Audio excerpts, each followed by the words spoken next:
10, 9, 8, 7, 6, 5, 4, 3, 2, 1. No, no, no, no, no, no, no, no, no, no. That's what I call a live stream. No, no, no, no, no, no, no, no, no, no. That's what I call a live stream. Chestnuts roasting on an open fire. It's Sunday night at 9:30. Welcome along to what I call a live stream with Sharon and Lainey. Welcome along. Very good, very good. I was meant to record that earlier on. I can hear the kids listening upstairs. Get to bed. Get to sleep. Welcome along, welcome along. We are a bit late, but we're waiting for Nick and Andrea to finish their Christmas quiz.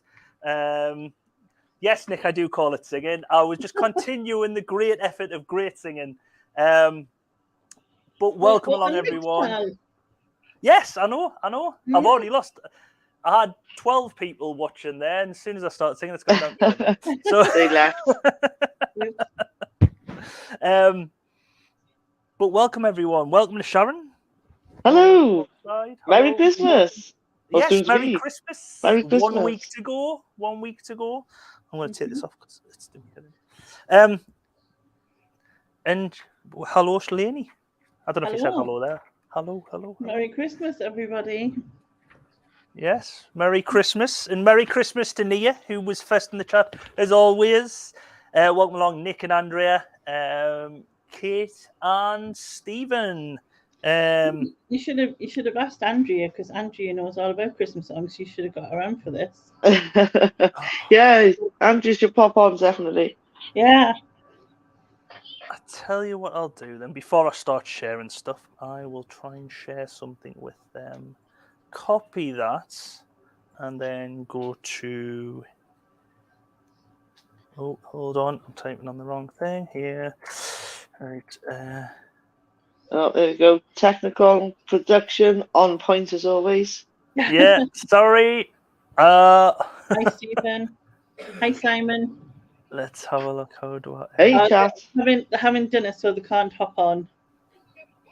All right. You need your PE kit for tomorrow. I'll find it. Right, I need to find a PE kit. Reminders on before I finish the live stream. Right, don't forget the PE kit. Andrew is Norfolk answer to Mariah Carey, so Stoll says. Wrong. Right. Right. I've just messaged Andrea on. Yeah, I just said they've said they're having their dinner. So they can't. I mean, they might when they're finished. I've put them in. I've sent them the link, so no worries. Sorry about that. Welcome along to Simon as well, who's just come in. Welcome. What is that Welsh for Merry Christmas then? I don't know. I can't see. Does it look like Welsh letters? Then it probably is. It's got. Oh yeah, I can see it. Yeah, it totally is. Yeah.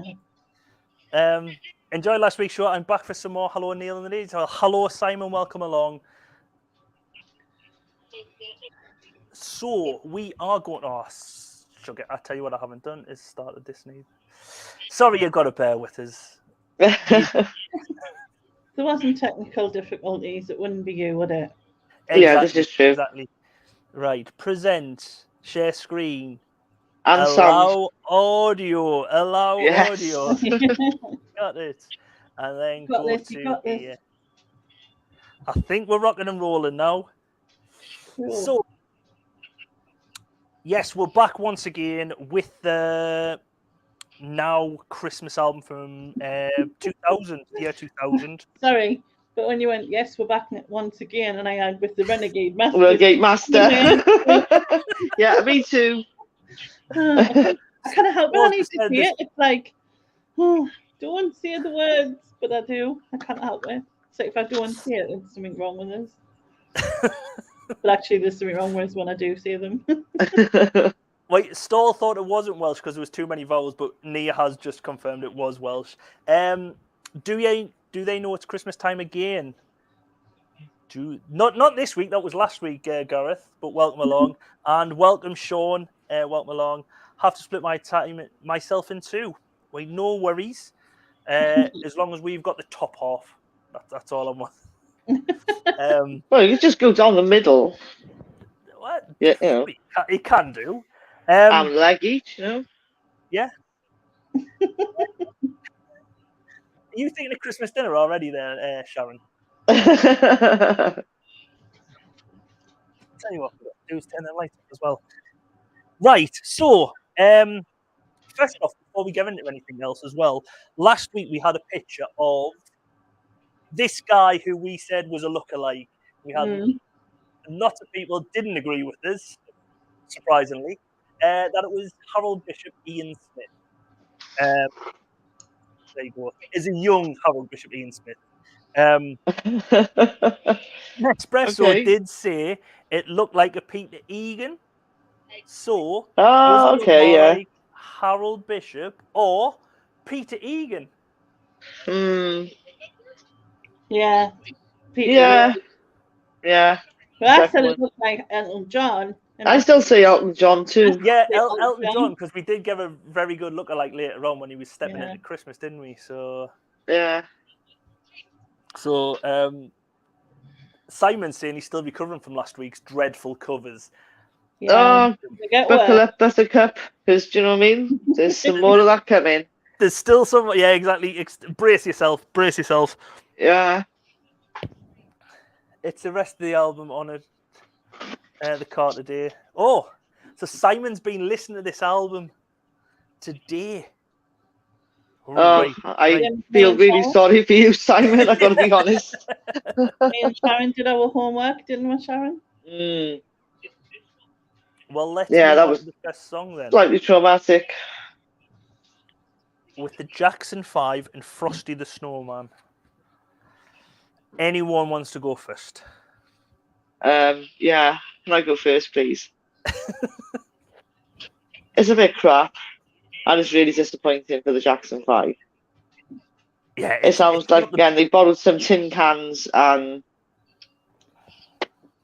just sang random stuff. Yeah, it was not good. Yeah, it's a very child-friendly song, but this version for me isn't the best. I do like. Is it Bruce Springs? No, that's Santa Claus Is Coming to Town. Who does the Frosty the Snowman version? Frosty. Oh, I don't know. They need to write this down. I think we did look it up, didn't we? I think Bruce Springsteen, because I'm sure it was a question in Nick and Andrea's quiz. Right. Sure Bruce Springsteen does a version of it. Was it not? Jasper.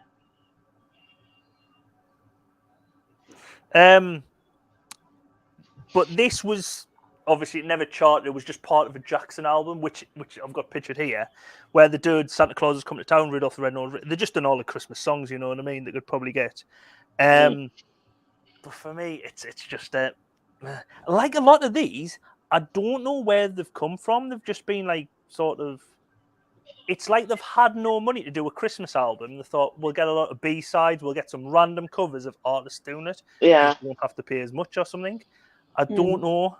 And I think they've spent all the money on Spice Girls and Robbie Williams, who were like big at the time. And I think that's what they must have done. Hiya, Peter, for coming in. Welcome along. I just wrote all-time classic. Not offensive, not, whatever. It's kind of, Michael's voice sounds good on it. You know what I mean? Yeah. Oh, see, I think just really screechy. It's not. I don't think it's the Ronettes, who I was thinking of, who's like a girl group in the '60s, and they had the biggest success in this country with it. Yeah, with this song, but it was first recorded in 1950 by Gene Autry in the Cass Comfort Boys. But it was also released the same year as well by Jimmy Durant, but it was wrote for Jimmy Autry, and it was on the back of his success because the previous year he had like a top hit with Rudolph the Red-Nosed Reindeer. Right. So we thought, right, I had one. Yeah, he heard the ka-ching, you know what I mean, and just thought, yep, I'll go with that. But it did become a great success. Frosty later went on to have TV specials in the US, and has since had books published, and there's been movies a couple of years ago, I think, as well, wasn't there? Yeah, like you were saying, but I don't think I've ever seen a Frosty the Snowman film or TV series. Yeah, I think in America, I think it must have been like a big hit, if you know what I mean. Simon there, I'm not a big fan, and it is. I saw Mummy kissing Santa. If that's a Jackson's as well, that's terrible. Yeah, that would have been off. That was on the same, I think, album. There was a lot of like them songs, which were probably like early 50s. Yeah, kind of like the kind of cheesy, the kind of meant to be sort of very innocent, aren't they? Like non-offensive kind of songs. Well, you say the song's meant to be inoffensive, but what the song is about is some kids who find a hat and place it on a snowman who then comes alive, but then he's murdered by the sun, which melts him. In his final words, his dying words are, "I'll be back someday," like a monster in a horror movie, which is going to haunt their every living nightmare. You know what I mean? So yeah, it's sweet and innocent, but very different scenario. Yeah, that's a really weird thing, but yeah. There's underlying tones to a lot of these songs. Look at When a Snowman Brings the Snow. None of us knew it was about a drug dealer until last week. I know. I'm traumatized by that. I wish I could unsee that.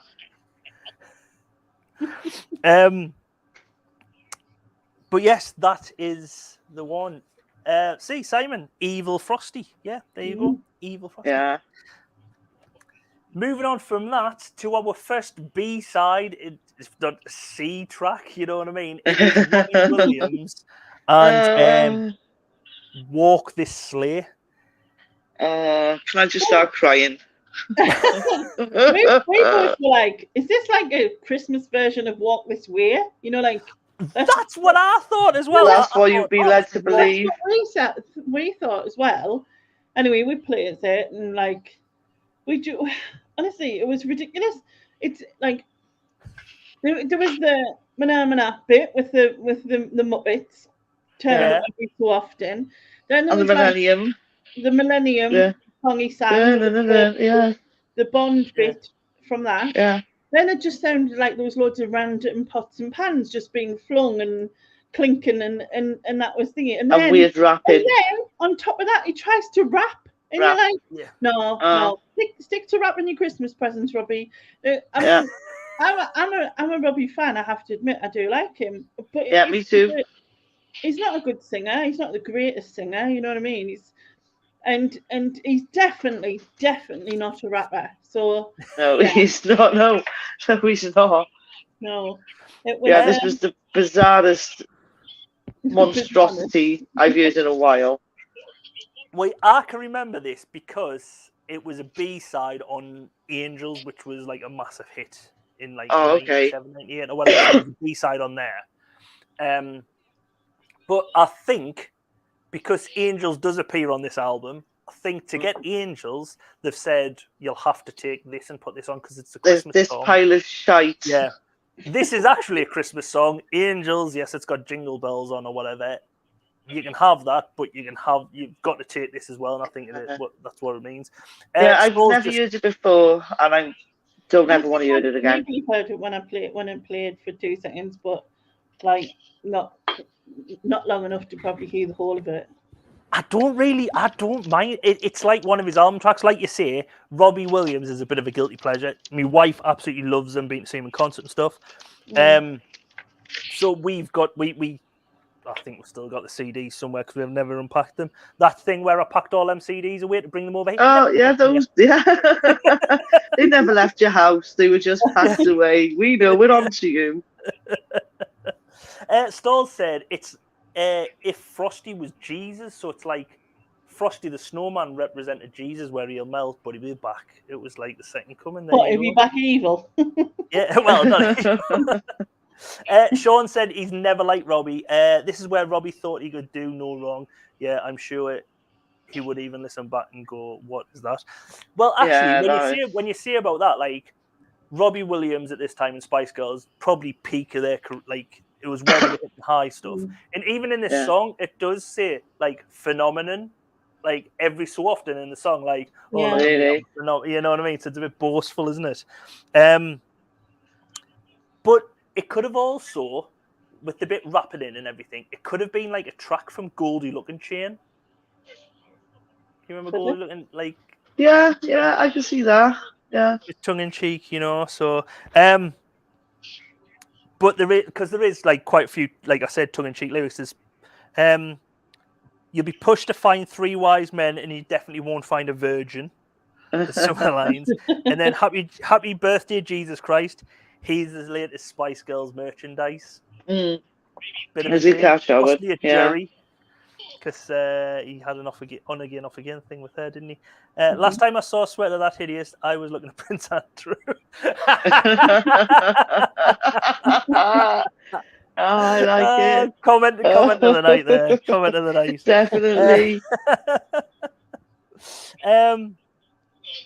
But yeah, there's no music video to it, and that's about it for that.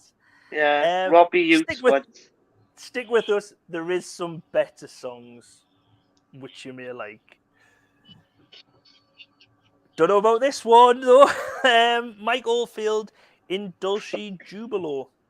Oh my God, he actually said it lately. Do you think he practiced? Right? And in the end, I googled it, and it means in sweet celebration. So we'll just go with that. In sweet celebration in Latin, yes. Now, in English, it's meant to mean "in good Christian men rejoice." That was supposed to be the English meaning of the song. Oh, well, the thing was, it's like the thing for me with this is and I remember hearing it every year on whenever they're on the radio, on the tracks in the top 50s, whatever it was of Christmas, you hear it.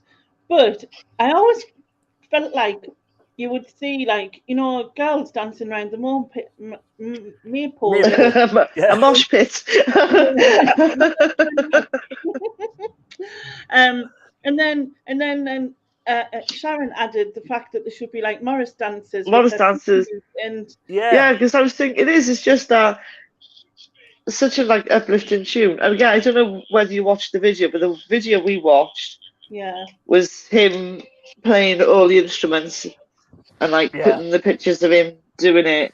Which someone in the comments said there was 17 different instruments, which he played them all, which is amazing to think. He obviously he's massively talented. I seen in the comment section where someone said he played the acoustic guitar, the electric guitar, the bass guitar, the piano, the synthesizer, and the tambourine. Now, out of all of them, I think I might just be able to manage to go on like this with the tambourine.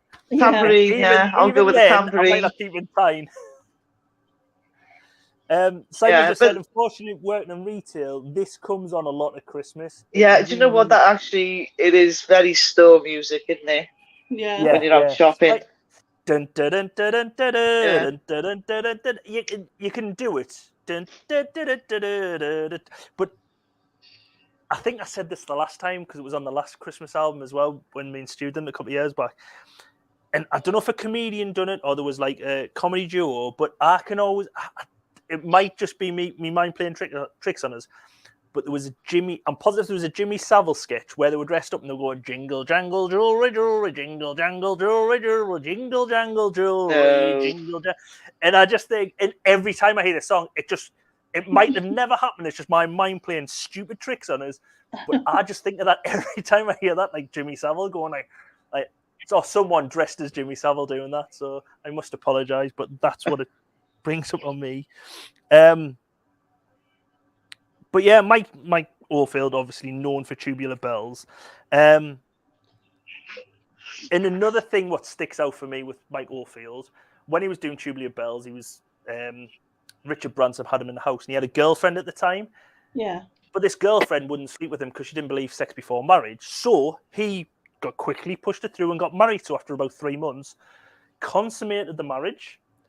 And then within a year, they were separated. And it's just like surprise. yeah. But yes, that's the story. What sticks out for me with Michael Fields. Well, that's ruined this tune for me. Thanks, Neil. No worries, Nick. No worries. It got to number 4 in the chart in 1975. But I always thought, like, when you were saying about it being the summer and it's like people in maypoles and like doing round. Yeah. Stalls just said from tubular bells to wedding bells. Yes. Yeah. Kind of. To divorce courts. I think when the whistles come in and stuff and the bells, I suppose it does sound a bit more Christmassy the further near the end you go, but it's still very, I suppose. Well, definitely Mayday vibes. It's upbeat and pleasant. You know what I mean? Well, one thing I did question about it was it a Christmas song? Until I read more into it, and it's like, well, it's the instrumental version of a German carol, and I was like, oh, that's where it comes from. Then, but for me, it wasn't like a Christmas song. But can any of you remember, like, say you're off school and you had to watch? Can you remember Open University with professors like these guys? Yeah. He, in the music video, does remind me, it's like these are getting together and going, let's do a music video. And here they are, you know what I mean? And it is like a BBC vibe of like, let's play the recorder. It's like an old. I think it's a really cool video. I mean, we sat and watched it all because again, I think for his time, I think he's probably, being quite progressive. Doing all, and putting it all on video. Yeah, it's all like together like that, yeah. And it's quite an uplifting song. I mean, you can't. Yeah. If you're not tapping your foot when you're listening to it, then there's something wrong with you. Even if you don't like it, you can't help but tap your foot. Tap your foot, yeah. Yeah. Yes. But the next song, like this song and Jonah Louie, Stop the Cavalry, they're quite similar, I think, in the. I don't know. You can tell why they've been put next to each other. I think in the similar, they're from a similar era, as is some to come further on as well. And I guess it was that sort of time where everyone tried to do an actual Christmas record. It wasn't just, although this was never meant to be a Christmas record, was it? I think it said in the bump about it. But and as a kid, I never got it. Do you know what I mean? Like. Because you just hear it and you'd sing along. It is such an association with Christmas, hasn't it? It's just I never really thought about what it was about at the time because I was like 8. Yeah, it's basically the one line "Wish I was at home for Christmas." Sorry, stop. Morris dances do Christmas. There's quite a few on here that could also be in part of that. Yeah. See, Nia quite likes this one. I do like a good it. song. Yeah. But it is like the line, I wish I was home for Christmas. Because Jonah Louie didn't want it to be a Christmas song. He never wrote it as a Christmas song. But his music company was the ones who picked up on that one line and were like, right, we need to promote it as a Christmas song. Yeah.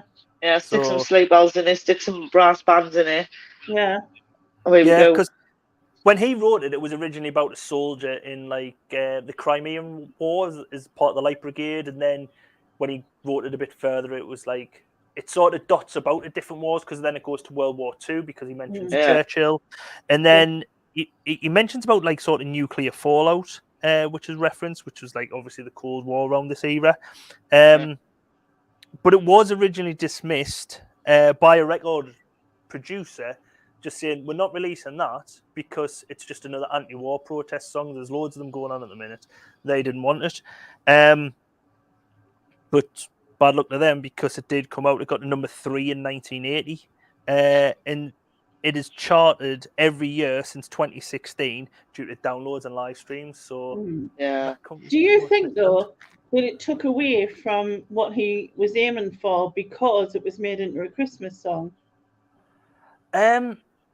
Become constant, like it's the same with Yoko Ono and John Lennon. theirs as well. You know, it was meant to be a political thing, but yeah, I think that's been took away from them because they've just become songs that are played every year. Christmas, yeah. I'll probably agree with you there, yeah. Than to what the original, thing. I don't know, isn't the message out there though? So, and again, it's such a popular song. The message is just going to be there every Christmas. Band-Aid, even if you look at the Band-Aid Christmas song, "Do You Know It's Christmas," that's the same, isn't it? It's now something that's played every year. Mm-hmm. You know what I mean? As a Christmas song, although because again, this song is one of those songs. As soon as the first few notes are played, you know exactly what song it is. Yeah, and you know at least half the words. Well, the music video starts off with the trumpet. As soon as you hear it, you know it's gonna. If I put the volume on 2 seconds.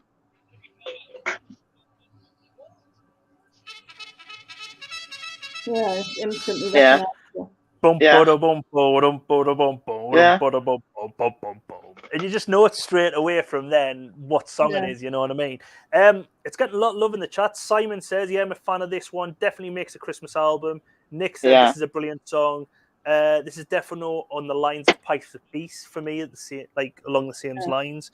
I think it's because probably the videos are similar, and there's sort of the soldier aspect, and The only thing about the video is it starts off with this trumpet, then it pans along a line of people who seem to be on the front line of a war, and then you've got Jonah Louie, who is going a bit rogue, hasn't got his helmet on, wearing a yellow neckerchief, and basically he's a sniper's delight. And then you move away from them, and you see this band playing. If anything, Jonah Louie in his bands just give away their position if they're sneaking up on anyone. So I wouldn't want to be on the front line with them. I wish they were at home at Christmas. If I was in their regiment, I'd be like, I wish you bloody were at home at Christmas because you've given away our position. But yeah, looking back when I was younger, I've always thought of this, and before researching it, I thought it was about World War I or something like that. And it does make you think, if you're out there, you do probably wish at Christmas times and celebration times for families, you were at home rather than being stuck wherever. But yeah, it does also have our fest look alike. Oh, okay. Who does Jonah Louie look like? 2 people. One is a musical artist. One is being in. I was going to say he looks kind of like the guy off EastEnders. Which one? Phil Mitchell? No. Oh, I'm a bit the one. Nick, what's his face? No. The car salesman. I'm still rubbish on EastEnders. That car salesman from a while ago. Mm-hmm. Might have been in a music film. In the other is it Park? Not Park Life. Yes, he's in the music video. He's in the music video Park Life. Yes, he is. Yeah. Oh, yeah, I know what you mean. Nick and Andrea's getting it. Phil Daniels, that is one of them. The other one is a musical artist from the 80s. Jimmy Nail. Not Jimmy Nail. Jonah Louie, if you're watching, I'll apologise for calling me Jimmy Nail. Not Bruce Springsteen, no. I can see where you're coming from, though. He is a bit of Bruce Springsteen-esque on there. Stalls just said, I think it's a subliminal connection, the anti-war, and the fact that they stopped fighting to play football on Christmas Day, yes. That's Pipes of Peace in there, yeah. I don't know. Do Rye, yeah. No, that's a different song. Come on, Eileen. Dexys. Yes. Kevin Rowland from Dexy's Midnight Runners. Yeah. Yeah, I can see that. Yes. But is that just because of the neckerchief? The neckerchief and the curly hair? I have to say I'm impressed on the Phil Daniels one from you. But I have to say. Yeah. As soon as I seen it, I was like, that looks like Phil Daniels. But I think it's because I think the bloke from Dexy's Midnight Runners looks like Phil Daniels, so I think that's where I got them. Yes, good. Yes. Yes. One. All right, Neil. Go stuff and Neil. I don't got any lookalike, so we're safe. Normally we don't get your lookalikes at all, so it's really good. Move on to Sleigh Ride by the Spice Girls. Another big. And breathe. And breathe. Yeah. The second time again for the Spice Girls to be on here, but it's not like they've getting. Oh, we'll give you Sleigh Ride, but you've got to put. We'll give you Two Become One, but you've got to put Sleigh Ride on or something like that. They've just gone. You can have Sleigh Ride and you can have Christmas Wrapping, which was a bad cover for me. And this is. It's better. It's better than Christmas Wrapping. This was along with Tesco's, and this was done when the reformed after the whole saga. 2012, wasn't it? So this came out 2013. No. I think the Tesco's advert was just put with the video because when you think that this album was out in 2000. So I think someone on the internet just put all the Tesco's adverts together, the Christmas ones, and just thought, oh, we'll just stick them together on there. Right, because we watched the Tesco's advert, didn't we? Yeah, we were really confused when we were watching as well. We're like, why are they all hiding in Tesco's? What's going on? Yeah, for me, it's like, oh, Tesco's a really good shop, but you don't want to be seen there. Oh, no, I don't shop at Tesco. That's what it seems like. Yeah, it was terrible. It's just terrible, basically. Yeah. Sad and disappointed. I think Christmas Wrapping was as bad as this, to be honest. I think it was the other way around for me. Oh, right. Yeah, I think Christmas Wrapping was a bit better than this. Because they didn't change that, did they? Essentially, this, I don't know what this, again, is. I don't know. There's two versions of this. There's the one which is linked below, which doesn't have the speaking on the beginning. So there's one what has speaking on the beginning, and there's another one which doesn't. The one which I've linked below doesn't have the speaking on the beginning. But the speaking bit is basically Emma saying, oh, Christmas is the best time of the year. Mel C saying, yeah, you get football on Boxing Day because she's sporty Spice. Oh, God. And just a quick reminder, next week we are not live on Christmas Day, which is the Sunday. We're live on Boxing Day. See the link I've done there? Boxing Day. Live Boxing Day night, which is the Monday night.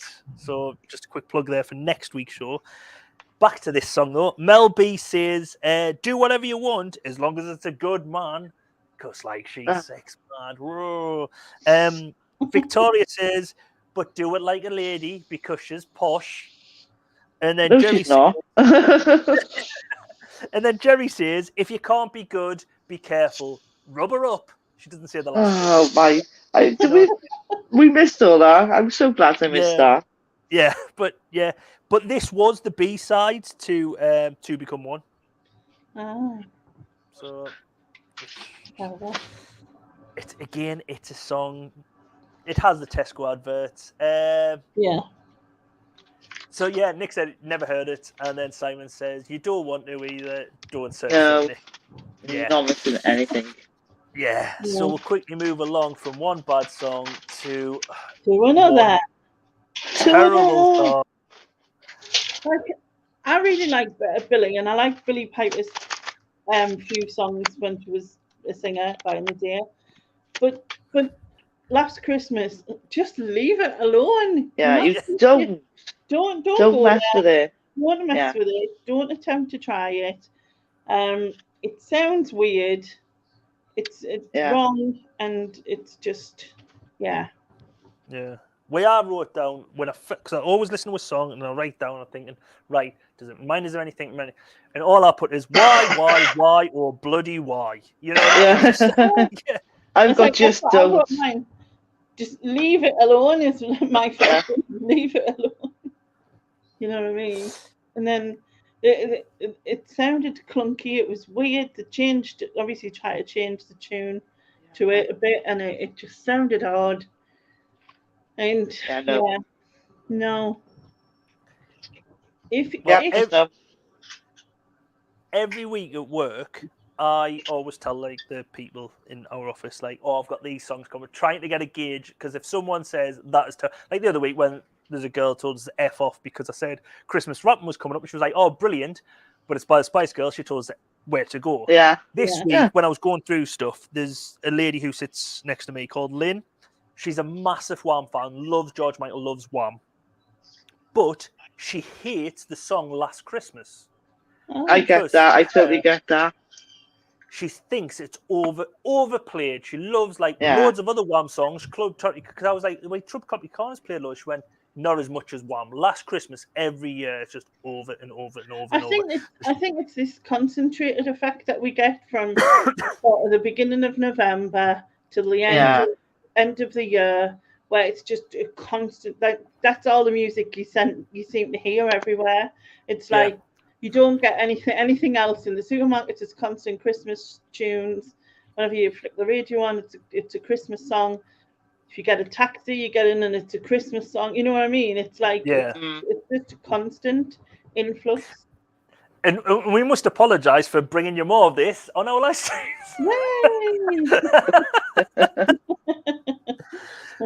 But yeah, she hates Last Christmas. But she doesn't mind this version because she said at least it isn't that. So for her, she does. And I was like, seriously? She was like, don't mind it because it's not that version. Oh, no. So she doesn't mind. And I was just like, oh. Tell her that's not good, Lynn. No. Yeah, sorry, Lynn. You can go on the loser's bench tonight. Yeah. Nick just says, why did you cover this classic, Billy? Because I wanted to. Because I want to. Growing up, Billy was in my era, and it's got very much of a Billy. Yes, it does sound very Billy-esque from back in the day. It was never released as a single. Just I don't know where it didn't seem to chart or anything. I couldn't find much information on it. Even when I was going through, like the Whams of people who's covered it, because it's been covered quite a few times, which I was surprised at. Carly Rae Jepsen, Ariana Grande, Joe McElderry, the cast of Glee, Cascada. Yeah, none of them. No, they shouldn't have done it. No. Ashley Tisdale, Wigfield, who got a 21 with it. Jeez. But you know who got the highest in the UK charts with a cover of this? Who would it be? Crazy Frog. Oh, God. Oh, my days. Got to 19 in the charts. Wow. Which is mental. But yes. Originally, it was released by Wham in 1984. Got to number 2 in the charts due to Band-Aid. But I didn't realise this until I've just researched, till I was researching it, where all the royalties from Last Christmas go to the Ethiopian famine relief. Oh, really? So I didn't ever realise that. So yeah, they donated everything. So basically, everything what was number 1 and number 2 in the charts in 1984 went to the famine relief. It got re-released the next year in 1985, but it only peaked at number 2 and was number 6 at Christmas. Beaten again by Band-Aid, which I think was number 4 in 1985. I didn't realise that Band-Aid was charted again the following year. I just found that out this week. But it did finally reach number 1 in 2020, and it has also been number 1 this year already. Just on downloads and streaming and everything. It's not on Spotify, only just heard on YouTube. Oh, right. So this version is not on Spotify, and Simon's just heard on YouTube. Since 2007, it has only missed the top 40 once, and since 2016, it has been in the top 10 every year. So yeah. George. It's very lackluster and Billy sounds bored, but to be honest, I think Billy sounding bored was our sound anyway. Yeah.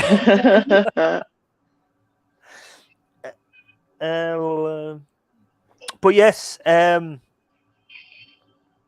George Michael wrote this when he was in his childhood, whilst he was in his childhood bedroom visiting with what's his name, Andrew Ridgeley, in 1983.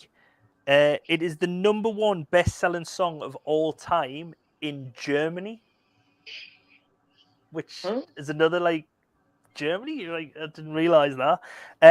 But Barry Manilow's publishing company did try and sue George Michael for plagiarism of this song, for saying it was similar, very well, too similar. Is "Can't Smile Without You," which no, it isn't. I've never even thought of that, but yeah. Don't worry, case was dismissed because the judge was probably different songs. Yeah. Were you drunk when you thought this, Barry? Christ. Yeah, Barry, sort yourself out. I don't know how much of that was on Barry himself or his publishing company, but yeah, they tried to sue them for plagiarism, and it got thrown out of court. So yes. So let's move on to another B-side. Can we get Z-sides? Actually, sorry, I forgot to click them in. But the B-side, it's supposed to be S Club 7 Perfect Christmas, but I haven't put the cover in. Nope. Oh, this is a shame. Yeah. I'm absolutely devastated. I was really looking forward to this next song. It's not terrible. It's not good. It's not terrible. Did you say it's not terrible? My goodness. I don't think it's terrible of things, but I was trying to remember because this Perfect Christmas song, is that when loads of people got together, loads of famous people, and they did Band-Aid? Oh, it's not. It was just called Perfect. Oh, Perfect Day. Perfect Day. Oh, right. Perfect Day. I don't know why, but I had that in my head. Whoa, I had that in my head. But... Such a perfect day, you just keep me hanging on. Voice like an angel. I love that. Sorry, I got taught. I was trying to work out if this was sung before by somebody, but if it is, it isn't anyone I know. Like seriously. No. It's not a cover. It was a B-side on Never Had a Dream Come True. Yeah. And I think it sounds very much like a Never Had a Dream Come True. Yeah. But they were both wrote by Kathy Dennis. All right. So Kathy Dennis wrote this one and the last one. It doesn't bother me. I just wrote, doesn't bother me. It's easy. It's garbage. Yeah. Just like all the video, the fake happiness, and the no. Another one, just get it in the bin. Junie's just come in. Sorry for being very late. It's all right. Thank you for coming along. But I have to come here. Simon says, "Ooh, boo, missing out S Club." Oh, sorry, Simon. And sorry, Simon's wife, because she loves S Club and she loves Perfect Christmas. I hadn't heard it until I'd started researching this album. I've never ever heard. I've heard a Dream. No, I've never heard it, and again, I probably won't want to ever hear it again. Because Never Had a Dream Come True, I think, was for children in need. Yeah, and I'm positive it got to number one, and I think it was maybe one of their only number ones. I don't know if their earliest charted that high. But I must apologise to Mrs. Simon. Oh my God, Billy does Last Christmas, whatever next. Oh, sorry, Junie, you're quite safe. We've moved on from that. I forgot the slide. Yeah, you missed it, Junie. Whatever next was supposedly Perfect Christmas. Anyhow, everyone. Billy did Chris Evans, so she has no standards. That is also true. But yes, there does seem to be a lot like B-sides on here. So I come up with a concept. So now, if you're watching Now Music people, Virgin EMI, whoever you are, now B-sides, because it's basically half this album. Because that's what you seem to have done. Stop putting shite records on your Xmas albums and put some good stuff on there. Yes. It's all right. It's all right. I have got just the Christmas remedy for you then, with not a Christmas song. Right. Massive song, not a Christmas song. No. My thoughts are, I love this song, right? It is massively overplayed. I do love it. But it doesn't belong in here. No. I'm just saying, love-hate relationship is just it shouldn't saturated, done to death. And even if you hate this song, again, you know the words. Yeah. It is. Every band and artist has like a song which makes you think of them. And undeniably, Angels is Robbie Williams's. Is this the one again? Is this the one he was supposed to have stolen off someone else? Stolen off someone else? Well, it was wrote with Guy Chambers, wasn't it? Or Guy Chambers, yeah. Wrote with Guy Chambers it was the first time they'd wrote together, and they'd done it in 25 minutes. Wrote it in 25 then minutes. There was some sort of controversy about it. I think so. There was someone else who I think Guy Chambers had worked with, or maybe Robbie had worked, and they said they'd stole a lot. But yeah. I think she had the beer goggles on when she was with Chris, to be honest. But she went from Chris Evans, and then she I don't know if she's still married to him. The guy who's he's sometimes on Gogglebox with his cousin Amelia. He's a fox. He's not a fox, isn't good looking. I don't think Amelia. It's not still with them. No, the fantastic Mr. Fox. No, not fantastic Mr. Fox. Lawrence Fox. Lawrence Fox, yes. She's with Lawrence Fox, and they're very overly friendly for cousins. When you see them on there, they're very, very friendly. But yes, back to this song. Sorry. Any decent songs I've missed? No. Oh, Jonah Louis.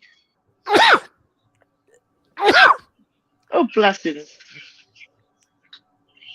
It's Billy Piper and Lawrence Fox getting us.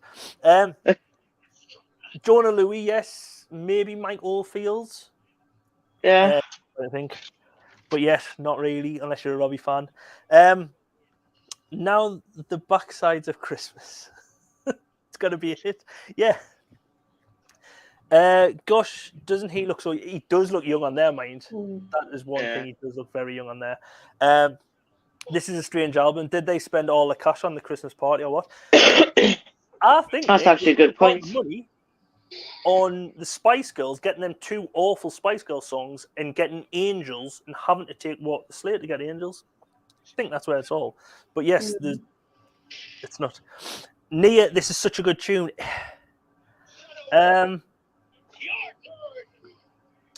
Stephen, are you featuring on that one? Well, sorry, have I missed something here?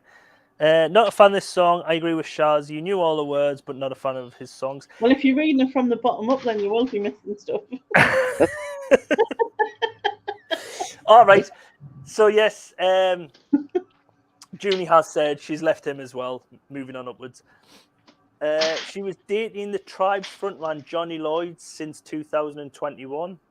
No clue who the Tribe's frontman is. Yeah, no idea who that is. Yes. Don't know. But this song for me reminds me of being at university, but just because of the constant play, and it was on all the time, everywhere. Everywhere, all the time. Overplayed. And like, if you hear it, like Robbie Williams, I love some of his other tracks. I do like a bit of a guilty pleasure. Yeah. I do like Robbie Williams. Totally. Some of his other tracks are really good, and I can put them on, like if they're on the car or whatever, sing along. This one, you just think, oh God, it's like this song again. Even though you might not have heard it for a year, you just think, oh God. And it's I don't know, over, like you were saying, saturated at the time. What I didn't realize, it never got to number one. It only got to number 4 in the only got number 4 in the charts. It never actually got to number 1 in any country. Number 2 was the best it got. It was in Ireland. However, it was a 39th bestseller in 1998. Sorry, 1997, and in 1998 it was a 25th bestseller. So it spanned 2 years. So I think it was just constantly in the charts. Just never had a big success. It was just like slow seller. But yeah, that's pretty much the thing. I mean, is this a Christmas? Yeah. I think the only thing what makes it a Christmas song is the like chinging of the. It's not a Christmas. It's not a Christmas song. Sorry, Laney? The mention of angels. It might be the mention of angels. Yeah. No, I'm going to go with it. It's not a Christmas song. It's not. It's about really love. not. Yeah. Junie's saying that frontman looks better than Chris and Lawrence anyhow. So it's not hard. if you are into grungy looking musicians, the music video for this is just Robbie on a beach. It was filmed at Sawton Sands in North Devons, and he's either on a beach or between these, kicking around the football. I thought that first bit was like one of them, you know, where you get them circles in fields or whatever they're called. Oh, crop circles. Crop circles, yeah. I didn't realize. Yeah, it's on. I thought, yeah. I didn't notice the C in the corner. But that was... No, I didn't. So I got to be honest. But yeah, it's. I don't know. I was trying to be arty-farty or whatever. No worries, Makamula. You're late. You're not really mixed much this week. It's on a par with last week, shall we say? Really good. Stoll's saying it's an eye. It does look like an eye, isn't it? Oh, yeah. I thought it was a clock. It looks like Roman numerals, and I mean, I can't see anything. Yeah, I can see where you're coming from. It's basically like Robbie's a giant contact lens. But when you're talking about was it because of angels, I've got a little clip from kids talking about like the nativity and what their thoughts are on angels. So here's a little clip for you. I like angels because they can fly. Not if they didn't have wings, they couldn't fly. They fly in the air and people can see them. They fly like dicky birds. They fly like stars dropping. I think angels are sexy. Two different sides of like how you think the nativity is. Oh, I think angels are sexy. That was Chris Evans at his school party.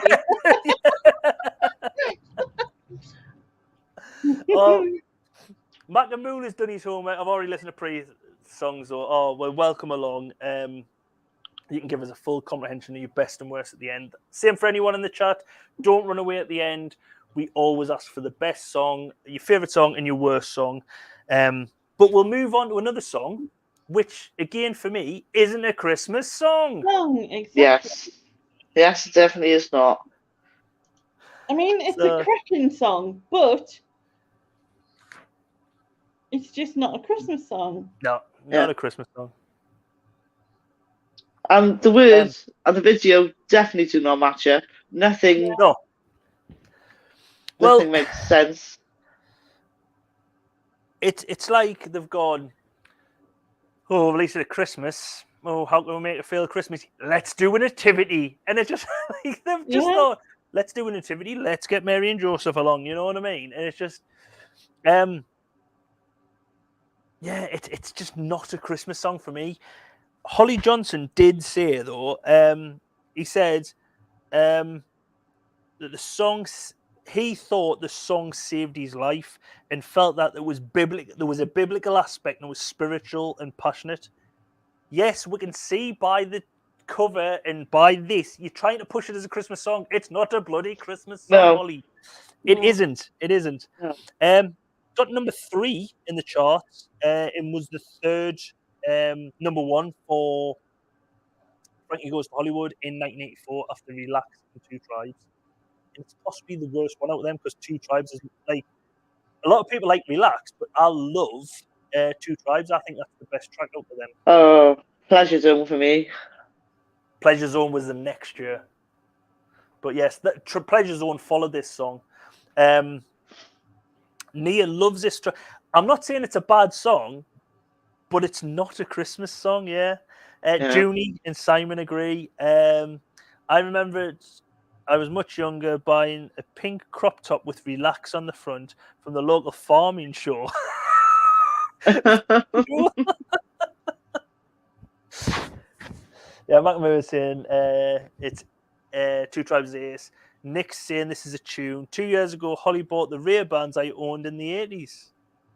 All right. Oh, wow. Selling to celebrities there, still. Well done. See, I like both Relax and Two Tribes, but couldn't pick which one is better. There's just something about Two Tribes that ding ding ding ding ding ding ding. I just love that ding ding ding ding ding ding ding ding ding. That's the thing. It wasn't the only song in 1984 which had the name Power of Love. Can you name the other two artists? There was 3 songs in total. Yes, we can. Do you want to do one, Lainey, and I'll do the other? Jennifer Rush. And Huey Lewis and the News. Correct. So which is the best? Come on, people in the chat. Who out of the 3 of them? Love? Out of the 3 of them, which is the best? Oh, Huey Lewis and the News, Jennifer Rush, or Frankie to Goes be to honest, all individually, they're all amazing. Yeah, they're all good songs by themselves. I don't think you could put them together. Jennifer Rush was my dad's favourite song. One of. Yeah, again, that's just such a classic ballad, isn't it? It's like a proper power ballad, that, yeah. But for me, I think Huey Lewis, and it's maybe because I'm a bit clouded by like Back to the Future and stuff like that. Back to the Future, yeah. That's what I mean. They're so different. They're so different, and they're all amazing. So yeah. But I would give the edge to Jennifer Rush just because of my connection. Yeah, and I might have to give the edge to Jennifer Rush as well. Yeah, see, even in the chat, everyone's different. Jennifer Rush by Mac and Muller. Huey. Oh, hold on. Oh no, Mac and Muller's just naming them. Huey Lewis and the News is the best out of the 3. Frankie wins it for Nick and Andrea. The Power of Love, Jennifer Rush by Simon, Huey Lewis and the News.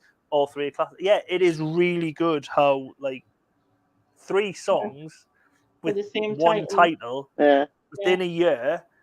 Mm-hmm. With just different genres, it was brilliant. All 3 Power of Loves make great singing in the shower songs. Yes, Simon, totally agree. You can belt out. Has to be a cold shower though for me to get the real high notes for the Jennifer Rush one.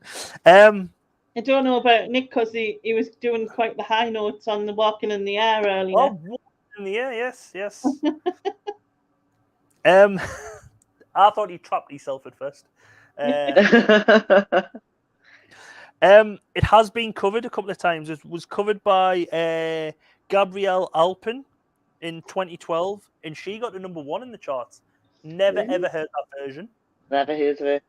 Yeah, and it was covered again in 2018 by Dalton Harris. Yeah, everyone knows him from X Factor fame. No, I don't. Oh, yeah. Never heard of him. Yeah, I hadn't even heard of him. Like, I hadn't heard of Gabrielle Alpin. No. Who got number 1? And it's just like, went over my head. I'm thinking, but I'm not up to date with music. That was 10 years ago. I'm saying 2012. That's 10 years ago. Yeah. But like I've said, the music story depicts like the 3 kings coming across the desert. And then you see Mary and Joseph and the shepherds, 3 kings again. Joseph it's and Mary. A traditional nativity, isn't it? Yeah, it is just like, I wonder if one of the band was in it, they were thinking of ideas, and someone went, "Oh, I've got to go and see my son's nativity at the weekend." You what?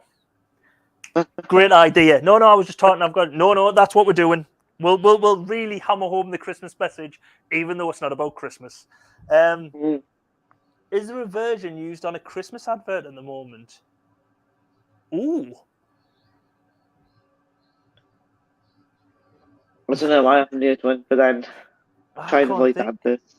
All right, Simon is saying, yeah, it was a TV advert that Gabrielle won. Right. Was it a John Lewis one then? Don't know. Can you still hear me? Yeah. I'm just. All right, sorry. I'm just wondering if it was like a John Lewis one or something. Nick says he can sing all the notes just in random order. So is it all for an advert? To be honest, it does. Yeah, that's the thing. Speaking of the nativity, I've got another little clip here of another little lad talking about the nativity and question one big plot hole. Long time ago, in a place called Nazareth, a man called Joseph was engaged to a lady called Mary. An angel came down to visit Joseph and told him that Mary was going to have a baby, but he didn't understand because he didn't do anything.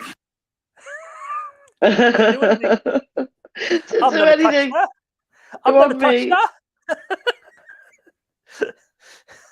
Honest, yeah. Sorry, did I see you could sing, Nick? I did watch it earlier, you know. But yes, that's this one. And we get on to Greg Lake, which I think these are the ones you were talking about, fits in with Jonah Louie and who was it? Jonah Louie and Mike Oldfield and Mike Oldfield, yeah.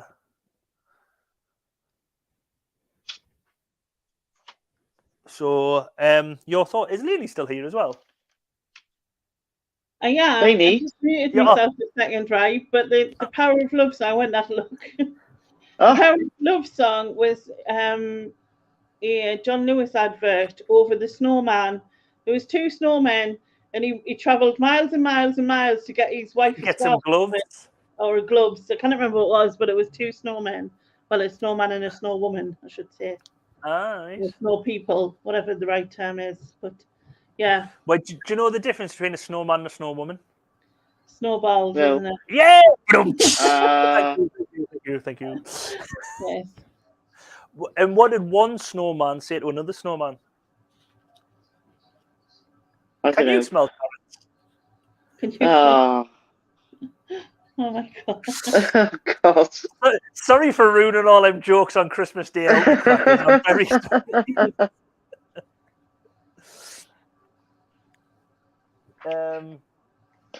Honestly, I was applying to rude Simon, not about you, wee boy. Gotta go. Thanks for the loss. Have a great Christmas. Yes, have a good Christmas, Nick. Thanks for coming along. Thank you very much. Night. The royalties that the kid got from the appearance was only outdone by the amount he made from the Tooth Fairy. Long time ago in a place called Naz. To be honest, me littlest daughter looks like that at the moment. She's absolutely, well, apart from 2 of them haven't fell out, they're just going forward and forward and forward. Oh, no. You didn't give me a haircut like that, have you? Bless you. My dad did that to me once. I could. That's what I should try and discipline. Don't show them that photo. If you step out the line, you're going to get this haircut. Yeah. So let's move on to Greg Lake. I Believe in Father Christmas. I do quite like this song. I don't know. It's just very. It is quite Christmassy. I don't know. There's just something nice about it. I do. I don't mind it, but we're back again with the Morris dancers and the maypoles a little bit, to me. Obviously, the song itself has lyrics which are very festive in them. Yeah. At least he mentions Christmas and Jesus and the Virgin Mary, and it is about Christmas. Yeah. He's definitely a Mike Oldfield wannabe, though. Yeah, for sure. Yeah.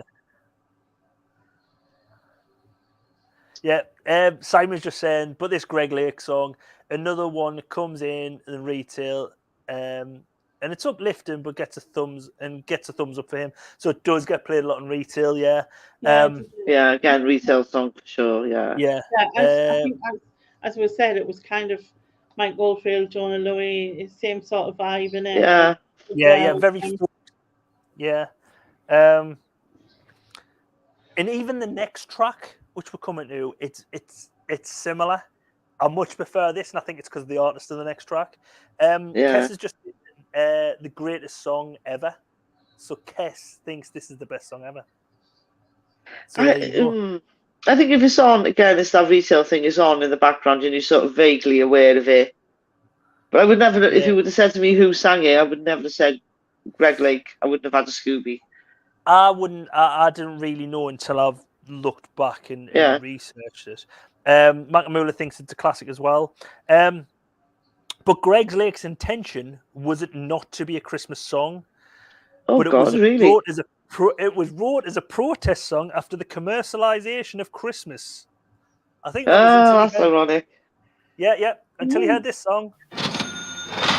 Yeah. And he decided it was on every Christmas compilation album ever. Ever. Ching. Yeah. Got to number 2 in 1975, only beaten by the only Christmas song ever to have a number 1, 2 separate years. Blades? No. I'll say that again. The only Christmas song to ever have a number one in 2 separate years. Come on, it's been in loads. Only Christmas number one, you mean? Yeah, and Christmas number one in 2 separate years. Bohemian Rhapsody. There you go. 1975 and 1990, I think it is, isn't it? 91. 91. There you go. It's been in loads of Christmas. I think you did a Christmas quiz a couple of years back, didn't you, Leonie? I did. And I think since then it's been in loads of Christmas quizzes. Nespresso skinning late. Nespresso, you're coming in late, yet early on I showed you Peter Egan. Or John, was it Peter Egan? John Egan? Mr. Egan, who you thought looked like Elton John, looking like from behind whatever. Yeah. But yes, welcome along. Yeah, Nato Espresso can sit in the corner and write out the lyrics to Robbie Williams' Angel as punishment for being late. Robbie Williams, Walk This Sleigh. Yeah. Oh, Walk This Sleigh, yeah. You're making it really hard. Extra punishment. Which Greg Lake wasn't bothered. Right. All right. So Greg Lake wasn't bothered that Queen beat him to number one because he was a big Queen fan, loved the Bohemian Rhapsody song, so wasn't bothered by that. However, he said if it was someone like Cliff Richard, he would have beaten me and he got beaten number one. Yeah, fair play. That's a fair comment. So yeah, it's holding up your hands and thinking, well, you know, they're beaters. Well done. I like the song, you know. But as you were saying though about it being like this video not being very Christmassy. Well, you were saying about the song; it's very Maypole and folksy inspired. Yeah. The video isn't either because the music video was filmed in Egypt and it feels so summery. Yeah. Because I haven't got the music. Apart from like the 3 kids. Yeah, again, they're trying to be nativity. They're like, oh, got some camels in the sunset. Yeah. He also finishes off with some really Christmassy vibes with some footage of the 6-day war in Vietnam. Merry Christmas! It's just like, lovely. Yeah. Move along. To another song, which again is in a similar vein to this one and the other songs, very folksy. Yeah. Spaceman Came Traveling. Don't mind the song. It's just Krista Berg. It's just don't like Krista Berg. His only crime is Lady in Red. Yeah, no, I like Lady in Red. Apart from the fact that he says dance, and I want to smack him in the face. That doesn't work for me. I find him a bit creepy, cheesy. Like as like. Again, I did say to you earlier, you need to go and listen to Spanish Train and other songs. Listen to the album, because for me, he's just such a brilliant storyteller when he sings. Just listen to his Desert Island discs because he's the only person on Desert Island discs. Oh yeah. Always a fight with sticks in the head. Nia thinks this is the best song on the album. She loves this song. Yeah, this is my son's favourite Christmas song. And Father Christmas, not once seen in the Greg Lake video. Yeah, I believe in Father Christmas. He's not in the video though. Yeah, well, I've never even thought of that. I believe him, but I'm going to say, have you ever actually seen Santa? No, because he's magic.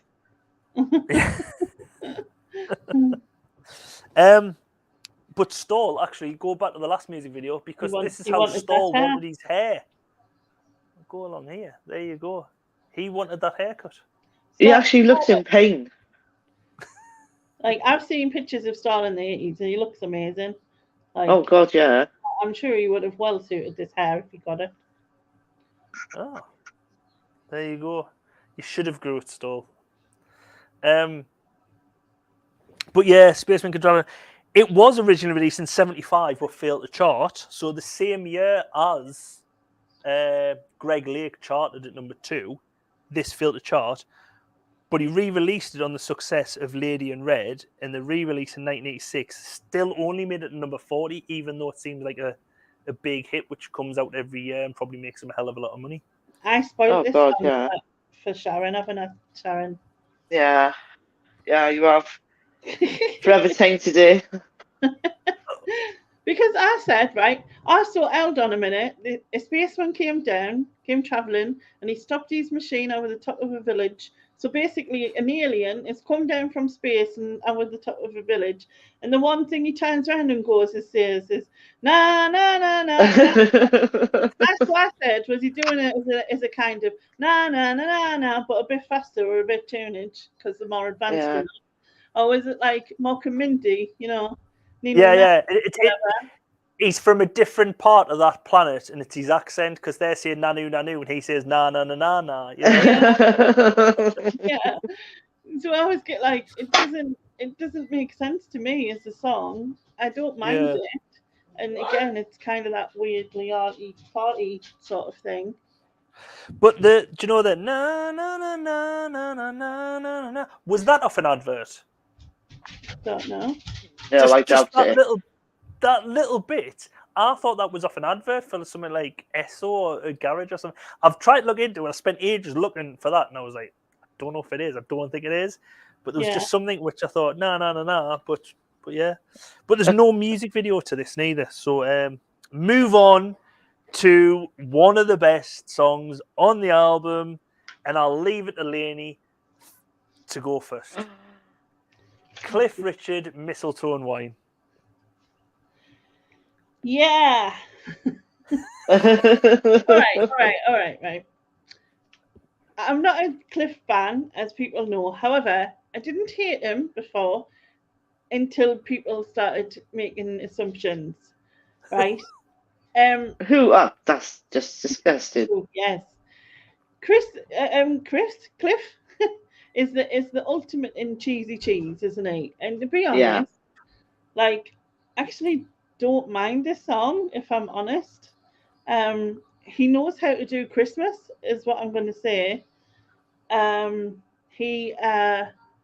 His dance moves are epic. The whole sort of swinging to the swingy arms. And when he does a Christmas song, it's got Father Christmas, it's got the bells, it's got trumpeters, it's got Christmas carols, it's got choir boys, snow, Christmas trees, the whole cat and caboodle. Yeah, cheesy overload. Yes. Yeah. To be honest, I agree with you. This is a guilty pleasure. It's a proper. This was on the car night when I was coming back from my parents' house, and I was saying to the kids, "Oh, kids, this is on my live stream tonight," and I was singing along and everything. The band was singing. It is like a festive sing along song. It is a really guilty pleasure. I do like it. And again, I dare anyone to deny that they don't know the words when this comes on. Yeah. Oh yeah.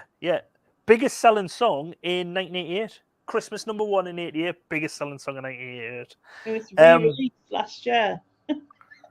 Oh, was this? Didn't realise that. Do you not remember, Sharon? What's that? Your masterpiece. Re-released last year by me. Oh, you didn't come about. Lainey, Have you never seen it? No. Oh my God. Are you? I actually released it on YouTube. It's still there. Christ. It's still there. Oh, right. Did you release it as a short, Lainey? No, it's a full. I did the full thing. What you need to do is condense it down into a short, and then release it again this year as a short, and see if it goes viral. It'll go viral as a short, and then you and Cliff 2023 duet Christmas #1. It made us laugh, because on the monetization thing, it said that it recognized it basically shared the monetization with the artist, and I always get they recognize it as an actual song. Oh my God, I did the whole song with the kazoo, and then did some weird singing. I changed all the words, obviously. Makamula says he was watching his show last night and he still sounds good for his age. So is he still performing then at the moment? Because he's 80 something now, surely. 807. Still, the lady does press. I don't think she was protesting this time. Junie, don't tell Lainey, but I may have arranged for a Cliff to come round hers at Christmas to sing Oh, Cliff are like, hi, Lainey. Do you think I'd be like, if I kick him outside and make him do it outside and I don't have to invite him in, do you think like Aged UK will be like getting on my case for being like, cruelty to old people? elderly people or something? Simon saying, don't hate this song, I just hate it. Doesn't get played a lot of the song, but went down year after year though. Her Spare Room is a thrown to Cliff. There you go. Secret. Junie's letting all your secrets out here. It hasn't aged well. See, I don't know. It does like it. It's also a complete mess. Also, you're going to get peak viewing videos because Mac and Moolah says he's going to go and watch your performance of Mistletoe. Oh, yeah. Live stream. It's a joy to behold. It's welcome along, Porky. It's an ode to Jason Momoa. It's an ode to Jason Momoa. Yeah. Oh, it's a shrine, not a throne. Sorry, Junie's correcting herself. It's a shrine, not a throne. But I originally thought this song was an original Cliff performance and everything, but it isn't from a musical, which was originally called Scraps, but then changed it to Little Match Girl, which it's an adaptation of a Hans Christian Andersen story called Little Match Girl, which then they created a musical about it called Scraps, but then they changed the name back to Little Match Girl. Actually, I've got a photo over here because it is available on video or DVD or whatever. And it features Twiggy and Roger Daltrey. The original version of this song, though, was sung as a lusty pub song. This is verbatim what's written down. A lusty pub song sung by the local whore. So not much has changed when Cliff's happening. You know what I mean? All right. Yeah. And Cliff totally gives off them lusty vibes. Yeah, lusty vibes. It was Cliff's 99th single when he released it. But the music video, as we've said, starts off with the little girl who was struggling to get to sleep. Here we go. But not because of excitement, because she thinks she's going to die in a fiery inferno. Who leaves candles like that next to a child's bed? I'm sorry. Call us health and safety gone mad. Someone trying to cause a fire. Yeah. It is like a nightmare. But don't worry. Uncle Cliff's there watching over her. Creepy as can be. But then we do see Cliff here. She's actually living in a shed. Yeah, why is the window? She's got a window. You know what I mean? Is them the biggest size candles you can buy where they live? Look at it, it's freezing. She's and he's giving her a tea light. That's not going to bleed over there. Tea light. No, the tea light. Tea light. Oh, he's got a nice woolly jumper on and a thick coat though. The tea light is either some sort of festival or something, or it's like a pagan festival.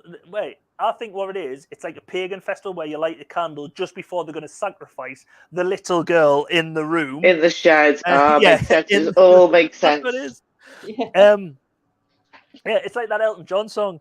It's a child sacrifice in Cliff's world. Light a candle. Now bring us that girl. You know what I mean? So, but yes, then it goes through that, and then you see them doing the rejoicing song that they're going to sacrifice the girl to the pagan gods or whatever. You go with the computer magic graphics and the fake snow coming down. Are they supposed to be like toy soldiers or something? Like Nutcracker or... Yeah. Nutcracker I think that's what it's like, Nutcracker Soldiers. But as well, this part of the song, there's a... how does it go again? It goes something like... Christmas time. Da, da, da, da, da.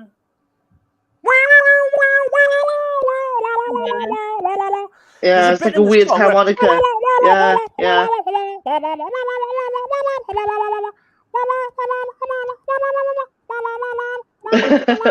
Yeah, okay, you can stop now. Thank you. Yeah, it's a random bit in the middle of the song. And is it just someone going on like this? Because do you know what it reminds me of? Can you remember them little things Nick had with the big lips? Oh yeah. It sounds like one of them. You know? Jeff's in it. Oh no, not Jeff. No. Jeff, My God, Jeffy, yeah. It was one of them. Yeah. I'm positive Cliff had one of them, was playing it. But yeah, if you didn't know as well, did any of you know that Cliff Richard used to be a goalkeeper? No. Vaguely. Yeah. Because here he is warming up for some penalties. Oh. Warming up like that. Yeah, check the arms. Watch the leg go as well. Watch his leg. Yeah. There's a little leg thing going on. There he goes. Oh look, Frosty the Snowman. He's back. Jump for the ball. But yeah, at the end of the video, we do see the little girl here. She's just about to be sacrificed. Saying goodbye. Bye-bye with the world. The snowman looks at Oh my God, they took her out of bed. She got like a nightie on. She's in the snow. Yeah. It's all right. It doesn't matter if she's going to freeze to death. She's going to get her throat slit on like a bloody... Yeah. A snow altar. Yeah, it doesn't matter that she's freezing. It's what she would have wanted. But at first, when she does this little wave thing, at first, I thought she was going... Is she going like with like a bye, or is she going na na na na na? You know. Oh, going back to the one before with the spaceman. Yeah. She's trying to communicate to the spaceman, save me. If you're up there, save me. I'm going to be sacrificed. But yeah. So again, everyone thinks it's sweet and innocent. There's underlying tones in these stories. First, you're going about an evil Frosty, now sacrificing with Cliff. Yeah. There is lots of undertones. Evil Frosty's there in the picture. Yeah. Look at the way he's looking at that child. Yeah. He's got evil intentions. Yeah. Don't worry, I'll come back one of these days. Along with evil Cliff. Evil intentions, but no arms.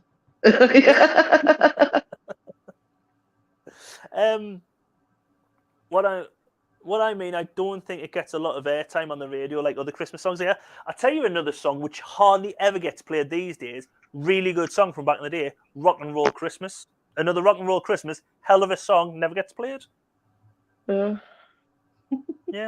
Don't know why. The closest Cliff ever got to lust and alcohol. Mistletoe and wine. That's what he was doing to Lainey, watching over her through a window, keeping an eye on her over Christmas. She's not going to sleep tonight. Are they trying to melt the snow on the mountain? I don't know. Could be. They just performed this ritual in Nick and Andrew's village.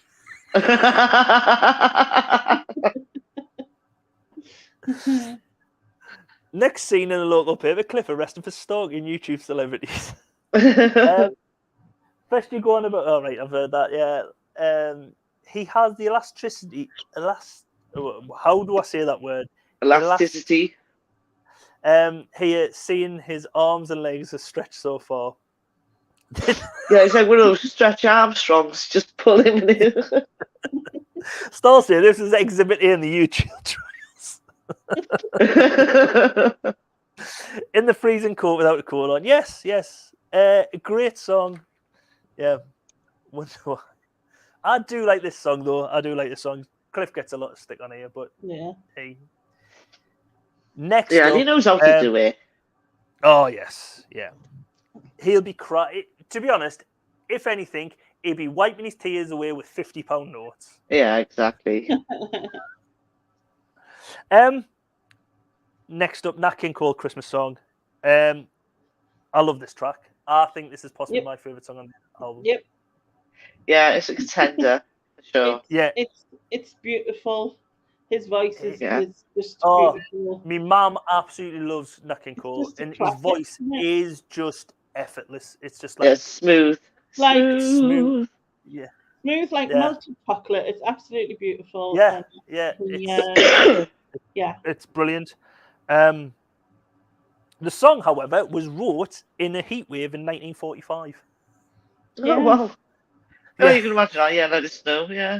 Makes sense. But again, another brilliant song. Only took 40 minutes to write. Wow. Yeah.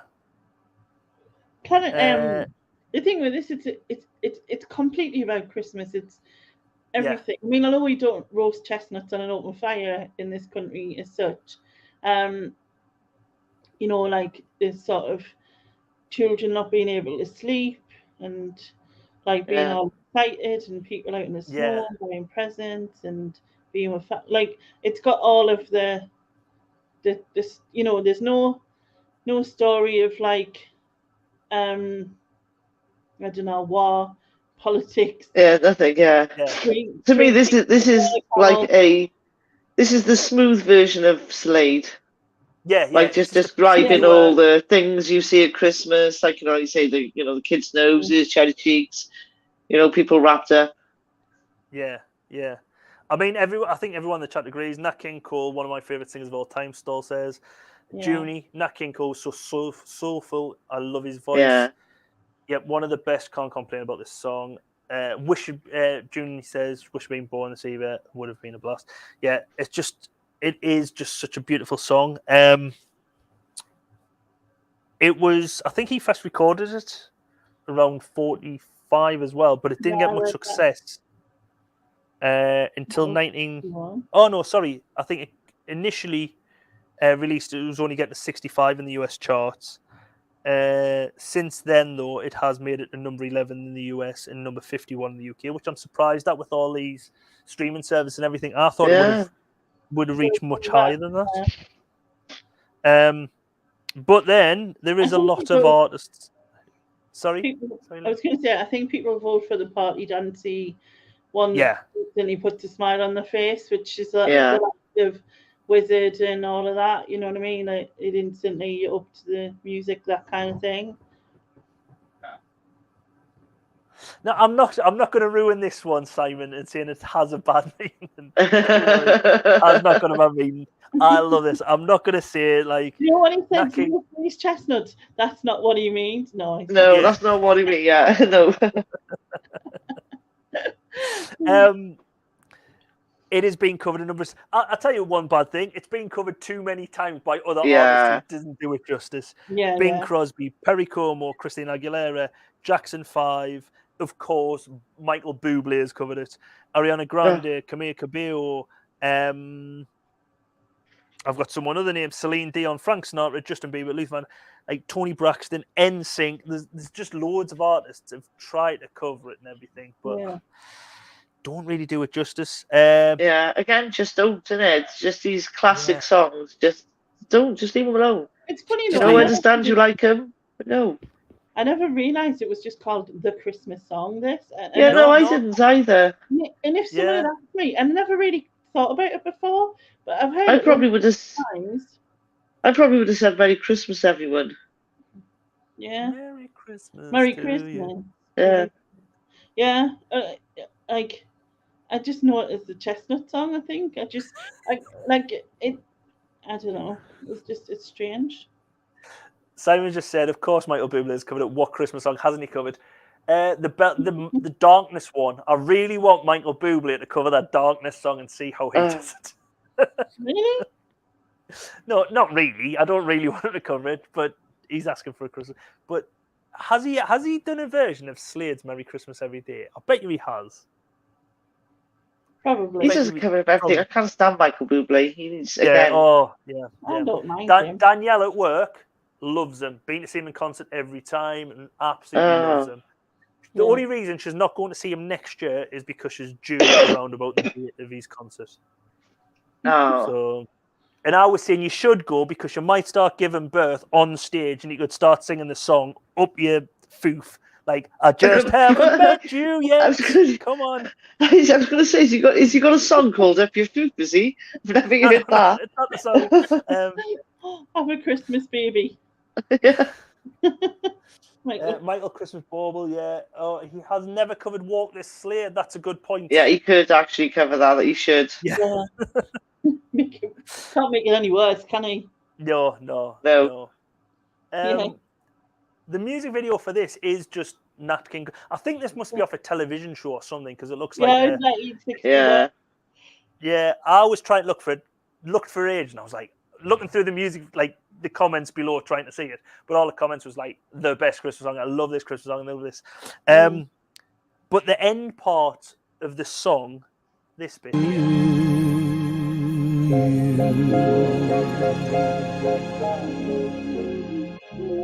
What the jingle bells? Jingle bells. Yeah, the jingle bells. Where there's you, and it goes into that. I am positive that's off the beginning of a movie. When that must be played at the beginning of the movie, and it's like it ends off like that. Then the movie goes on, but I don't know if it's off one movie, off many movies, because it just seems like the type of thing where it would be like be showing all the Christmas scenes around a town, and then it pans into a street where it goes down to like a couple talking on the street, or goes into a store or something, or into a shop, but it's just Christmas music. Love it, love it, love it. And then finally we have Dean Martin with Let It Snow, Let It Snow, Let It Snow. Again, another classic for me. Yeah. Is it a Christmas song? Well, yeah. Ooh. Because this has been debated. Because it doesn't mention the word Christmas, it's just Let It Snow. It doesn't mention the word Christmas, just Let It Snow. Yeah. Because actually, in New Zealand, this song is played in June, July, and August. Because that's their winter months. It's not associated as a Christmas. I never thought of that until I was like doing this. And someone says, "Oh, this is for me. This is not a Christmas song because I live in New Zealand. This is a song which is played in June, July, August because living in like I think they live in the South Island. They were saying they get a lot of snow during that time, and it's just like So depends what end of the world you're at. So a winter romance, is it from a film, or is that like an album it's from, or? I think that's an album. I think that's an album released in 1965. No, 1959 he released it. I think 1959. It's Baby It's Cold Outside. Yeah. In that sense. Yeah. Like Simon says, snow is related to Christmas though, so I would say Christmas song is my vote. Yeah. I mean, that's definitely a Christmassy picture on. Oh yeah, definitely. And the music video is basically like it's obviously been done much later, and it's like them all celebrating Christmas before the Christmas comes down. Yeah. And so the music video is. Hold on. What does Santa tickle his? Is he trying to wake the kid up here? Watch. He like tickles him on the head. I've just noticed that. That's a bit weird. Yeah. Creepy. But yes, this song is another song. Scary. Oh yeah. There's Frosty. I'm back, baby. There he is. He's got arms this time. I got my arms. Arms and my mouth was made with a shotgun.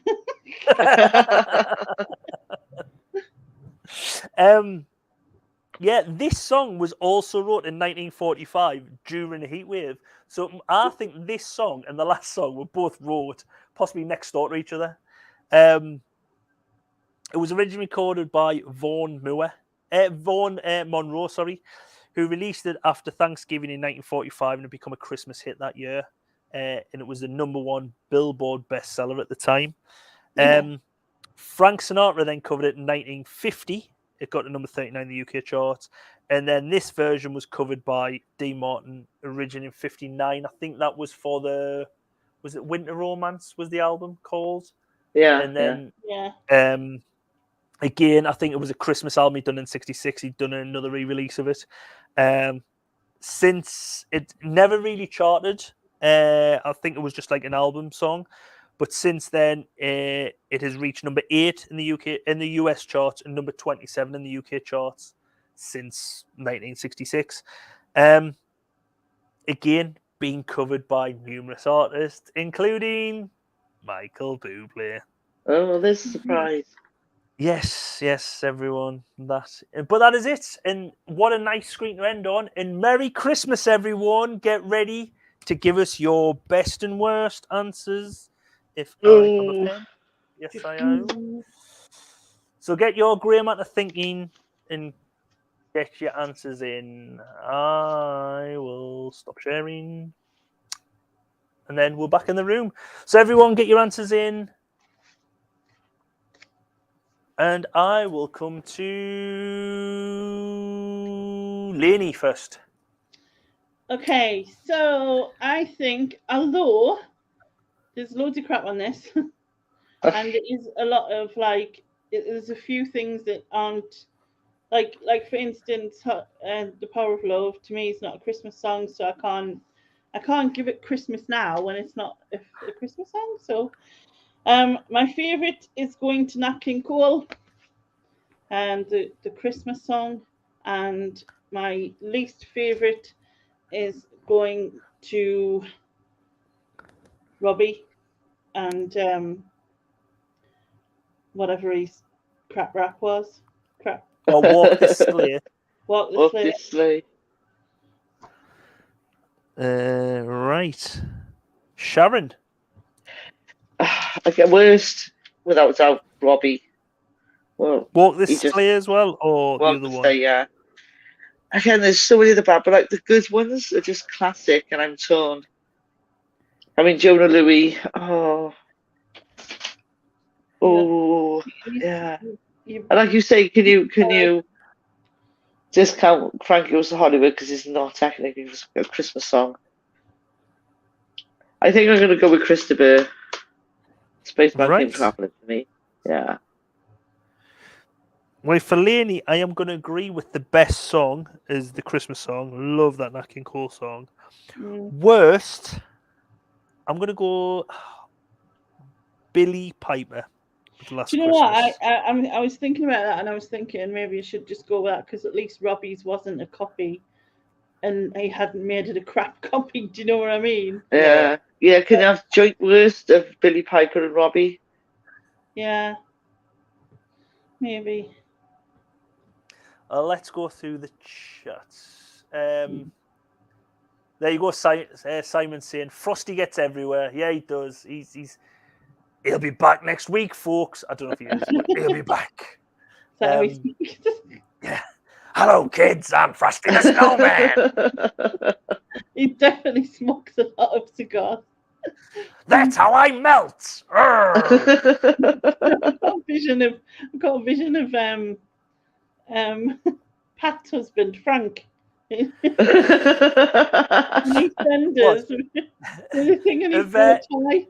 What? If Jack Frost come to the door, hiya, Pat. And he's digging going around. He's got two carrots, one on his nose and one down there. Like, hello, Pat.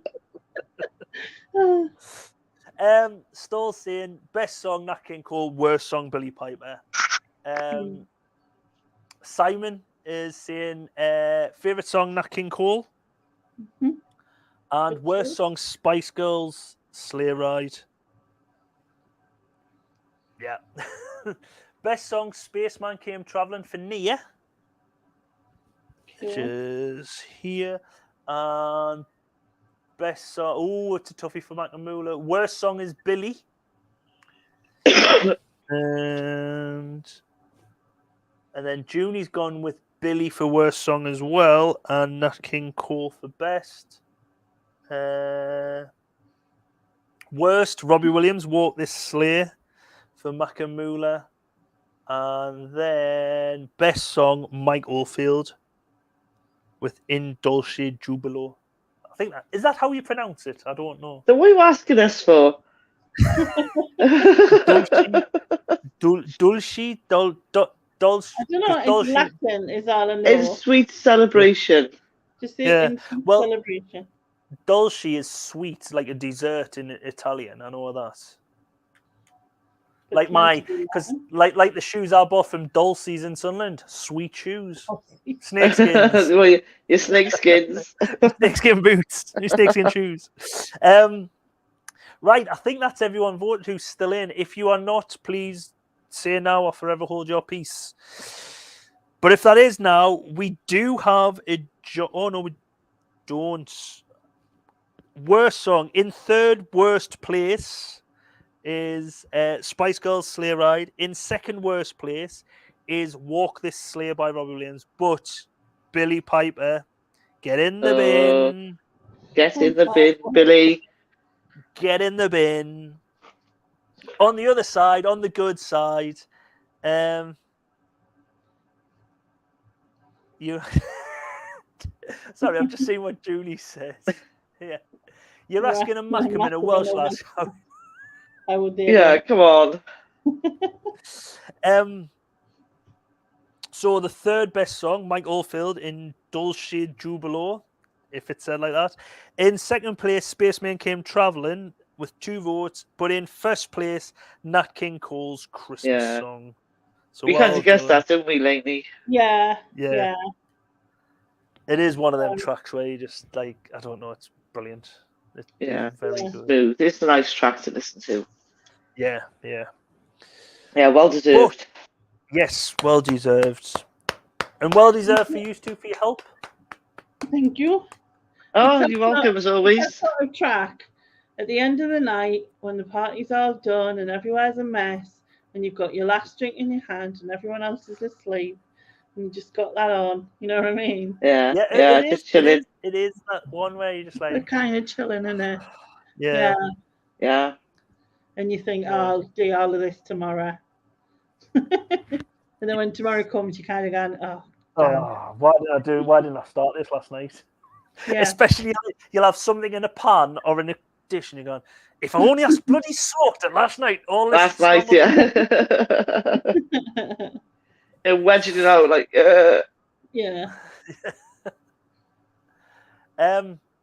But no, thank you, Storr, for coming along. Thanks everyone for coming along again. Second of the third Christmas shows, as I've already mentioned. Next week, just to keep you all on your toes again, not Sunday, but Monday, Boxing Day night. So when everyone's gone home, when you're just sitting down and relaxing, before you put Nat King Cole on, put Channel M on for your Now That's What I Call live stream Christmas special part 3, and we'll see you there. But yes, thank you very much. I'm laughing at Storr because he said it's at that point of the night that I play Lenny's Kazoo Classic.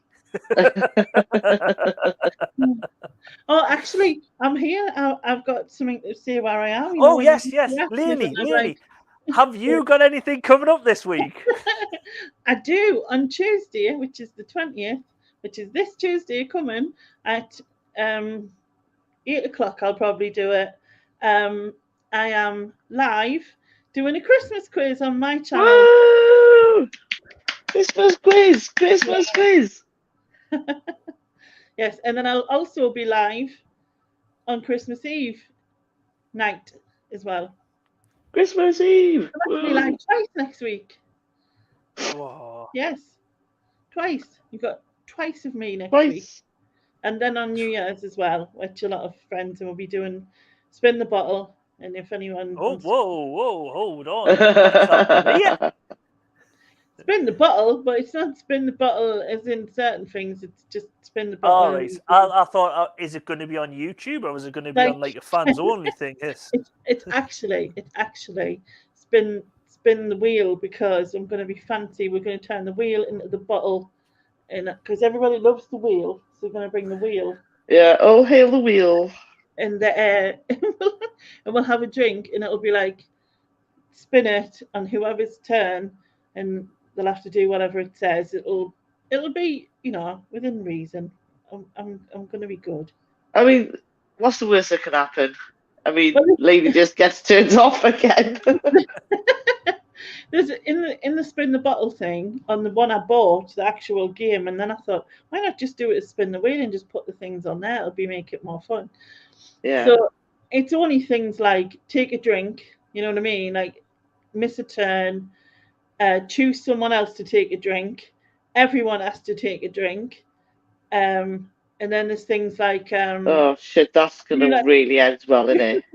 Do like rhyming games. So like if it's on your turn, you have to say a word, and then everyone has to say a word that rhymes with that word, and if they either copy or say something that isn't rhymed, they have to take a drink. So there's not a drink involved. I have to take sips because I'll be like smashed in 2 minutes. Oh, it's all right. There's nothing better than a Christmas morning waking up with a hangover really with kids like wrapping presents. It's fine. Lovely. Yeah, I'm doing that. I'm not doing that Christmas Eve. I'm doing that New Year's because I think I'd be like. Oh, all right. That's fine then. That's okay. Yeah, we'll do it New Year's. Will not beat the 10-year live stream I did, not last year, but the year before. I think it was. That's when I got wrong. That's when I got. It wasn't last year. It was the year before. Yeah, I got wrong off my wife. I still have. Still do not dare go and watch that back. It's funny. Round the world in however many days. Yeah. Or however many hours, stopping in every country. Yeah, I still meant to be doing that. Oh, so funny. Yes, but thanks everyone for coming along. Thank you very much, Stoll. Merry Christmas to you too. Merry Christmas, guys. Yeah. Hope you all have a good time. Simon, another great live from you all. Looking forward to Boxing Day. Hope you all have a great Christmas. Same to you. Yeah. Merry Christmas to you as well, Nia. Thanks for such a great live. Sorry I was late again. Need two of me to split myself in between lives. Are you? Is this a revelation that Junie's leading a double life here between two lives? Oh, in 2 lives, not 2 live streams. Yeah. That's like crazy. Have a lovely Christmas. Yes, have a lovely Christmas to you, Junie. Because who's coming back in the Christmas one? Oh, there you go. Oh, yeah. Merry Christmas to one and all. Got to go and feed the Christmas song from my kazoo. Bad. Hey, Junie. Merry Christmas to you as well, Porky. Have a good one. Whoop whoop. I may join you. Yeah, I hope you all have a great Christmas. Of course you can. You can join whenever you like, Junie. Looking forward to all the lives. I'll be there. Oh, brilliant. Cool. No one's watching. Elephant Man. That was Sharon's fault. Yeah. It was. Hang on a minute. Hold on. It was my fault that I just had never seen it. Yes. We were just a bit drunk, and it just seemed like a little bit. Yeah. I don't know this story. I don't know if I want to. It was Lady's fault. She left me astray. Sharon's birthday, right? And we were getting drunk, and everybody was there and whatnot. And then, for whatever reason, we started talking about Naked Attraction, right? So I was like, "Oh, you've never seen it, Sharon?" And she was like, "I've never seen it." And I was like, "Oh, that's amazing!" So I went and found it. Let's have a look. We need to see it. I did it live on YouTube, totally forgetting what actually happened. And I got shut down in the middle. Everyone was like, "Where are they gone?" Yeah, it switched me off. Me and Sharon were like still watching it. No one. But there was a guy who had an elephant tattoo. Well, that's what it was started, wasn't it? The whole elephant tattoo. Yeah. And it sort of came up like the little door thing was coming up from his feet upwards. Yeah, it was like revealing this fucking elephant tattoo. I was taking the mic in the side chat and that, saying, "Oh yeah, that's why you chose him because you like his tattoo, not because of the reason." You know what I mean? Yeah, it was funny. And then the next one was it on YouTube itself though already? Yeah. See, that took. I know it doesn't make sense, does it? Yes. Yeah, it just shut me down. So they were just seeing a blank screen. We'd gone. Me and Sharon were like, not realising. Just giggling and laughing. Then eventually, so I think I was getting messages of somebody, and I was like, "Oh, we're not there anymore." So I shut it down completely, and start again, minus the Naked Attraction. Yeah, things you do. Yes. So there'll be no Naked Attraction this week. No, there'll be no Naked Attraction. No Naked Attraction. I won't make that mistake again. Right. That was funny. So yes, make sure everyone is over on Lainey's channel on Tuesday nights, and we'll wish you a Merry Christmas once again over there. If you're not there, or we will see you next. Or if you're not there, see you Saturday. If you're not there, we'll see you next week on Monday, 8:30. So thanks once again to Sharon and Lainey. Thank you. Thank you. Merry Christmas all. One and all. And to all, a good night. Goodbye. Good night. Good night.